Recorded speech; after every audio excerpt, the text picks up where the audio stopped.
नमस्कार, मैं हूं अमीश देवगन और आप देख रहे हैं देश का सबसे लोकप्रिय, सबसे इंपॉर्टेंट डिबेट शो आर पार। राहुल गांधी ने अपनी वीडियो सीरीज में आज पीएम मोदी पर नया वार किया। हालांकि वार तो वो करते ही रहते हैं।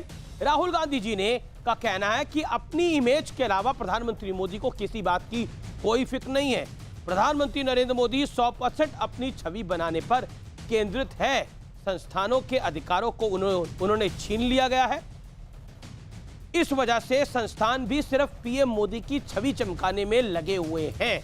यानी देश के सब संस्थान खराब हो चुके हैं और वो सिर्फ प्रधानमंत्री के लिए काम कर रहे हैं, ऐसा आरोप है राहुल गांधी जी का। तो उधर भारतीय जनता पार्टी कह रही है कि दुनिया नरेंद्र मोदी के साथ खड़ी है और राहुल सिर्फ ट्वीट करने में जुटे हुए हैं।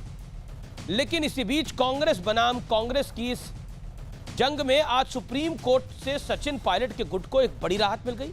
सुप्रीम कोर्ट ने फिलहाल राजस्थान हाई कोर्ट के फैसले पर रोक लगाने से मना कर दिया है। उधर राजस्थान के मुख्यमंत्री अशोक गहलोत ने प्रधानमंत्री मोदी को चिट्ठी लिखकर कहा है कि भारतीय जनता पार्टी चुनी हुई सरकार गिराने की कोशिश कर रही है और इस साजिश में केंद्रीय मंत्री गजेंद्र सिंह शेखावत का भी हाथ है और साथ ही जांच एजेंसियों पर भी प्रहार शुरू हो गया है। गहलोत कह रहे हैं कि ईडी और सीबीआई अमित शाह के इशारे पर काम कर रही है, तो दूसरी और पूर्व वित्त मंत्री जो कि बेल पर बाहर है, तिहाड़ जेल गए थे, वो कह रहे हैं कि ईडी का एक अलग मंत्रालय ही बना देना चाहिए। तो आज इसी पर होगी देश की सबसे बड़ी बहस। कांग्रेस बनाम कांग्रेस की टेंशन, लेकिन राहुल का लाइट कैमरा और एक्शन।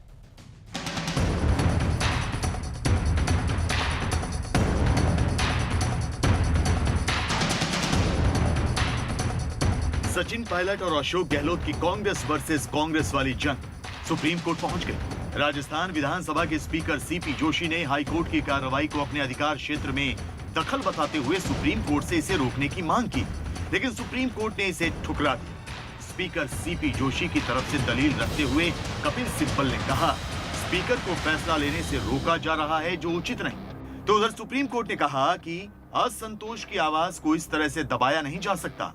इन विधायकों को भी जनता ने ही चुना है। सुप्रीम कोर्ट में अब इस मामले पर सुनवाई सोमवार को होगी। हालांकि कल राजस्थान हाईकोर्ट का फैसला भी आना है। उधर राजस्थान के मुख्यमंत्री अशोक गहलोत ने पीएम मोदी को चिट्ठी लिखकर कहा है कि भारतीय जनता पार्टी चुनी हुई सरकार गिराने की कोशिश कर रही है और इस साजिश में केंद्रीय मंत्री गजेंद्र सिंह शेखावत का हाथ है। इस पर बीजेपी ने भी पलटवार किया है।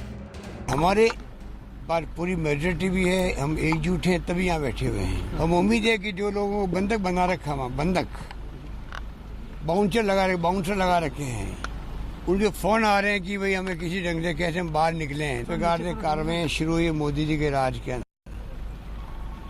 अमित शाह जी के इशारे पर सीबीआई, ईडी